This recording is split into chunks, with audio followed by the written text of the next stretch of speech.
तो hello friends, कैसे हैं आप लोग। तो जैसे कि आपको पता है कि हम लोग क्लास 8 का एनसीईआरटी का साइंस डिस्कस कर रहे हैं, जिसमें हम लोगों ने टोटल 13 चैप्टर को कंप्लीट किया है, जिसमें हमने कंप्लीट थ्योरी के साथ साथ उसके जो ऑब्जेक्टिव क्वेश्चंस होते हैं, एमसीक्यू क्वेश्चंस, उनको भी मैंने डिस्कस कराया है।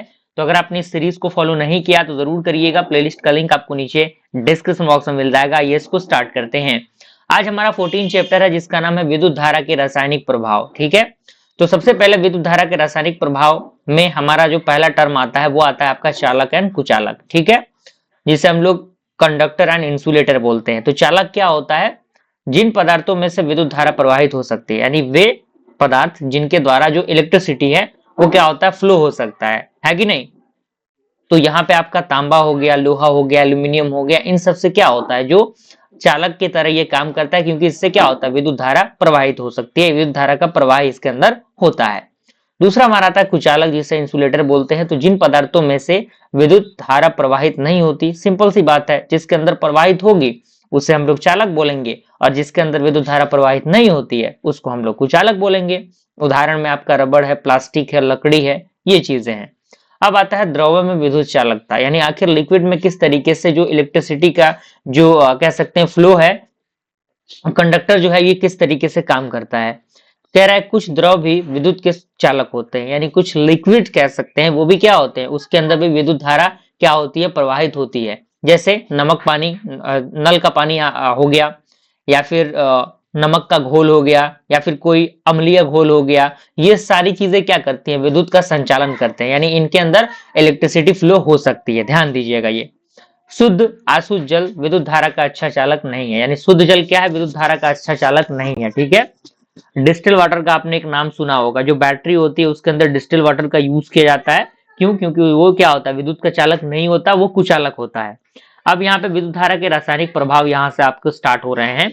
कह रहा है कि जब किसी द्रव में विद्युत धारा प्रवाहित की जाती है तो निम्न प्रभाव हो सकते हैं, यानी जब भी हम किसी भी लिक्विड में विद्युत धारा का प्रवाह करते हैं तो अलग अलग चीजें हो सकती है। पहला आपका होता है गैसों का उत्सर्जन। ठीक है, यानी गैस क्या होगा, बाहर निकलेगा। धातुओं का जमना, धातु क्या होगा, जमेगा, रंग में परिवर्तन होगा, ताप उत्पन्न होगा। ओके। उसके साथ साथ रासायनिक अभिक्रिया क्या होगा इसमें, तो जब विद्युत धारा के कारण द्रव में रासायनिक परिवर्तन होता है तो उसे रासायनिक प्रभाव कहते हैं। यानी जब भी इलेक्ट्रिसिटी के कारण जो द्रव है उसमें कोई केमिकल चेंज होते हैं तो उस चेंज को हम क्या बोलते हैं, उस चेंज को हम लोग केमिकल इफेक्ट बोलते हैं, यानी रासायनिक प्रभाव बोलते हैं। क्लियर हुआ। अब यहाँ पे विद्युत अपघटन आता है, इलेक्ट्रोलाइसिस क्या होते हैं। कह रहा है कि विद्युत धारा के द्वारा किसी यौगिक को उसके घटकों में तोड़ना विद्युत अपघटन कहलाता है, यानी विद्युत धारा के द्वारा जब उसके किसी यौगिक को हम उसके अलग अलग घटक में तोड़ देते हैं तो वो हमारा क्या कहलाता है, विद्युत अपघटन कहलाता है। ठीक है। जैसे पानी का हाइड्रोजन और ऑक्सीजन में टूटना, आपको पता है कि पानी का क्या होता है, H2O होता है, तो वहां पे हाइड्रोजन और ऑक्सीजन में वो ब्रेक होता है, तो ये किसका उदाहरण है, विद्युत अपघटन का उदाहरण है। अब यहाँ पे एक टर्म आता है इलेक्ट्रोड, जिन धातुओं की छड़ों से धारा द्रव में प्रवाहित की जाती है उन्हें इलेक्ट्रोड कहते हैं। ध्यान दीजिएगा, जिन धातु की छड़ से द्रव के अंदर धारा प्रवाहित की जाती है उन्हीं को हम क्या बोलते हैं, इलेक्ट्रोड बोलते हैं। उन्हीं धातुओं को हम क्या बोलते हैं, इलेक्ट्रोड बोलते हैं। अब इलेक्ट्रोड में दो चीजें आती हैं, पहला आपका आता है एनोड, दूसरा आता है कैथोड। तो एनोड धनात्मक इलेक्ट्रोड होता है, यानी पॉजिटिव होता है। ओके। और कैथोड क्या होता है, नेगेटिव होता है, ऋणात्मक इलेक्ट्रोड होता है। क्लियर हुआ।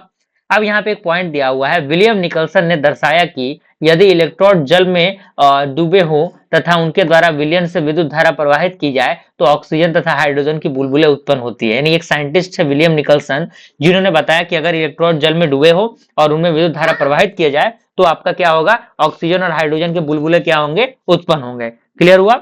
उसके बाद हमारा जो अगला पॉइंट है वो है आपका विद्युत लेपन, जिसे हम लोग क्या बोलते हैं, इलेक्ट्रो प्लांटिंग बोलते हैं।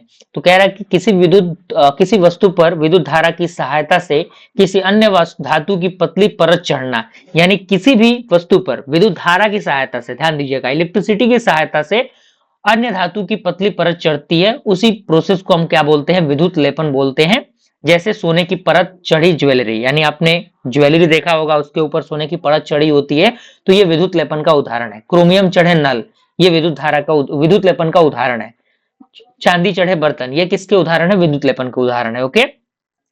उसके बाद हमारा विद्युत लेपन के लाभ क्या है, आखिर इससे लाभ क्या है? तो पहला ये है कि जंग से सुरक्षा, यानी जो भी हम चीज यूज करेंगे उस पे जंग जो है वो नहीं लगेगा, सुंदरता उसकी बनी रहेगी और धातु की मजबूती होगी और लागत भी कम होगा। क्लियर? अगर हम विद्युत लेपन को यूज करते हैं तो दैनिक जीवन में उपयोग यहाँ पे है, बैटरियों में यूज किया जाता है इसका, धातुओं की परत चढ़ाने में, शुद्धिकरण में, अलग अलग चीजों में यूज किया जाता है। ठीक है, अब यहाँ पे कुछ महत्वपूर्ण तथ्य है। सभी द्रव चालक नहीं होते, शुद्ध जल चालक नहीं होते और विद्युत अपघटन में रासायनिक परिवर्तन होता है और विद्युत लेपन से धातु की परत चढ़ाई जाती है। क्लियर? अब कुछ इंपॉर्टेंट पॉइंट आपको चालक एंड कुचालक पता होना चाहिए, एनोद कैथोड पता होना चाहिए, विद्युत अपघटन पता होना चाहिए और विद्युत लेपन के उपयोग पता होने चाहिए। ठीक है, तो ये तो रहा हमारा पूरा थ्योरेटिकल पार्ट। अब हम डायरेक्टली एमसीक्यू पे मूव कर रहे हैं, आप लोग इसका आंसर देते चलिएगा, मैं आंसर भी बताऊंगा लेकिन खुद से भी आपको ट्राई करना है। ठीक है ना? चलिए, पहला क्वेश्चन आपके इंटरफेस में कह रहा है किसी द्रव में विद्युत धारा प्रवाहित करने के लिए उसमें क्या होना आवश्यक है? क्या होना आवश्यक है किसी भी द्रव में अगर हम प्रवाहित करेंगे तो? गंध का, स्वाद का, आयन का या फिर रंग का? बिल्कुल आयन का, क्योंकि बिना आयन का वो चीज तो होएगा नहीं, फॉलो होएगा नहीं उसके अंदर। दूसरा हमारा, जो द्रव विद्युत का चालन करते हैं उन्हें क्या कहते हैं? यानी जो विद्युत धारा का चालन करते हैं वो क्या कहते हैं? चालक कहलाते हैं, कुचालक थोड़ी कहलाएंगे। कुचालक तो वो जो चालन नहीं करता, लेकिन जो चालन करेगा वो क्या कहलाता है? चालक कहलाता है। नींबू का रस विद्युत का है क्या? विद्युत का क्या है नींबू का रस? मैंने बताया था कि नींबू का रस जो होता है वो क्या है? वो चालक होता है। ठीक है, अगला कह रहा है आसुत जल डिस्टिल वाटर विद्युत का क्या होता है? विद्युत का कुचालक होता है। ठीक है ना, विद्युत का कुचालक होता है आसुत जल। ध्यान दीजिएगा, मैंने डिस्टिल वाटर आपको बताया है जब मैं डिस्क्राइब कर रहा था चीजों को। तो जल में नमक मिलाने पर वह क्या बन जाता है? क्या बन जाता है? जल में नमक हम मिलाते हैं तो चालक बन जाता है। ठीक है, विद्युत धारा के रासायनिक प्रभाव से उत्पन्न बुलबुले किस गैस के हो सकते हैं? किसके हो सकते हैं? दोनों के, हाइड्रोजन के भी ऑक्सीजन के भी। विलियम निकलसन ने बताया था, मैंने अभी आपको बताया कि वो जो है वो ब्रेक होते हैं हाइड्रोजन और ऑक्सीजन में। अब यहाँ पे कह रहा है किसी विलयन में धारा प्रवाहित होने पर रंग परिवर्तन होना किसका संकेत है? रंग जब परिवर्तित होगा किसका होगा? रासायनिक परिवर्तन है। ठीक है ना। दूसरा हमारा क्वेश्चन कह रहा है कि इलेक्ट्रोड सामान्यतः किसके बने होते हैं? इलेक्ट्रोड धातु या ग्रेफाइट के बने होते हैं। ध्यान दीजिएगा, इलेक्ट्रोड धातु के बने होते हैं। क्लियर? Option number C. धनात्मक इलेक्ट्रोड क्या कहलाता है? क्या कहते हैं? बिल्कुल, इसे हम लोग एनोड बोलते हैं और ऋणात्मक को क्या बोलते हैं हम लोग? कैथोड बोलते हैं। क्लियर हुआ? ऑप्शन नंबर बी इसका हो जाएगा। अब यहाँ पे अगला हमारा क्वेश्चन है कि इलेक्ट्रोप्लेटिंग में किसका उपयोग होता है? किसका उपयोग होता है? इलेक्ट्रोप्लेटिंग में विद्युत धारा का हम उपयोग करते हैं। समझ रहे हैं आप लोग? विद्युत धारा का यूज करते हैं। अब कह रहा है कि लोहे पर जंग से बचाने के लिए धातु की परत चढ़ाई जाती है। किस चीज की? किस चीज की परत चढ़ाई जाती है? किस चीज की? जस्ता की, एल्यूमिनियम की? एल्यूमिनियम की परत चढ़ाई जाती है, ध्यान रखिएगा आप। इलेक्ट्रोप्लेटिंग का उपयोग किसके लिए किया जाता है? जंग से बचाव के लिए हम लोग इसका यूज करते हैं। ऑप्शन नंबर बी हो जाएगा। नहीं नहीं, एक मिनट ध्यान दीजिएगा, यहाँ पे ऑप्शन डी होगा क्योंकि यहाँ पे सभी है। क्योंकि सजावट के लिए भी हम इसका यूज करते हैं, सोने के आभूषण, जंग से बचाव के लिए भी करते हैं, मजबूती के लिए भी करते हैं, तो यहाँ पे सभी हो जाएगा। ऑप्शन नंबर डी होगा। ठीक है, अगला क्वेश्चन कह रहा है कि विद्युत अपघटन में क्या होता है? क्या होता है विद्युत अपघटन में? रासायनिक विघटन होता है। ठीक है ना। किस उपकरण में जांचते हैं, किस उपकरण से जांचते हैं कि द्रव चालक है या नहीं है? किस चीज से? टेस्टिंग सर्किट से। आपने देखा होगा टेस्टिंग एक होता है ना, टेस्टर, हम उससे जांच करते हैं ना कि क्या इलेक्ट्रिसिटी फ्लो हो रहा है कि नहीं हो रहा है। शुद्ध जल में विद्युत धारा क्यों नहीं बहती? क्यों नहीं बहती? क्यों नहीं बहती? क्योंकि उसके अंदर आयन नहीं होते। ध्यान दीजिएगा, ऑप्शन नंबर ए।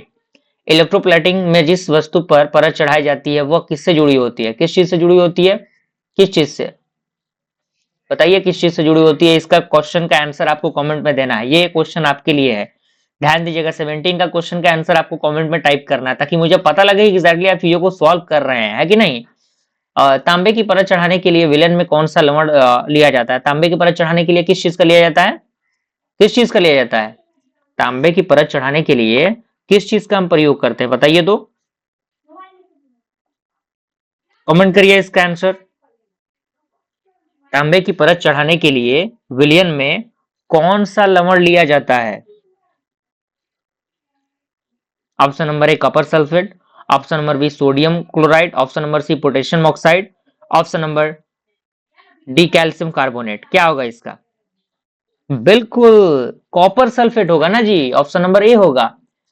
धारा प्रवाहित करने पर विलयन में बुलबुले बनना क्या दर्शाता है? किस चीज को दर्शाता है? रासायनिक प्रतिक्रिया को दर्शाता है। ठीक है, अगला क्वेश्चन हमारा इंटरफेस पे कह रहा है कि विद्युत धारा के रासायनिक प्रभाव का एक उदाहरण है। क्या है विद्युत धारा का रासायनिक प्रभाव का? जल का अपघटन। ध्यान दीजिएगा, ऑप्शन नंबर सी होगा। ठीक है, उसके बाद अगला क्वेश्चन है कि इलेक्ट्रोप्लेटिंग से गहनों पर किस धातु की परत चढ़ाई जाती है? किसकी परत चढ़ाई जाती है? बिल्कुल ठीक है, ऑप्शन नंबर सी। अब यहाँ पे कह रहा है कि बैटरी का धनात्मक सिरा किससे जुड़ा होता है? धनात्मक पॉजिटिव किससे? एनोड से। द्रव में धारा प्रवाहित होने पर रासायनिक प्रभाव किस कारण होता है? आयनों की गति। ध्यान दीजिएगा, आयनों की गति, रंग में परिवर्तन। जी हाँ, रंग में परिवर्तन भी हो सकता है यहाँ पे, तो रंग में परिवर्तन ही होगा। ठीक है, निम्न में कौन चालक नहीं है? कौन चालक नहीं है? आशुद्ध जल। शुद्ध जल क्या है? चालक नहीं है। ध्यान दीजिएगा। अगला क्वेश्चन कह रहा है कि इलेक्ट्रोप्लेटिंग से किसी वस्तु की क्या बढ़ती है? मजबूती भी, टिकाऊ और सुंदरता, यानी और सभी हो जाएगा। और इलेक्ट्रोड के पास जमा पदार्थ को हम क्या बोलते हैं? क्या बोलते हैं? इलेक्ट्रोड के पास जो पदार्थ जम जाते हैं, परत बोलते हैं वो। ऑप्शन नंबर ए। रासायनिक प्रभाव से विलयन का रंग बदलना किसका परिणाम है? रासायनिक प्रभाव से विलयन का रंग रासायनिक परिवर्तन है। ठीक है ना। सोने की परत चढ़ाने की प्रक्रिया क्या कहलाती है? इलेक्ट्रोप्लेटिंग कहलाती है। ध्यान दीजिएगा। विद्युत धारा के रासायनिक प्रभाव में उत्पन्न गैस सामान्यतः क्या होती है? Hydrogen, oxygen. ठीक है, इलेक्ट्रोप्लेटिंग का मुख्य सिद्धांत रासायनिक प्रभाव। ठीक है, तो ये चीजें हैं। आई होप ये सारे क्वेश्चंस आपके कंप्लीट हो गए होंगे। मिलते हैं अगले वीडियो में, तब तक के लिए थैंक यू।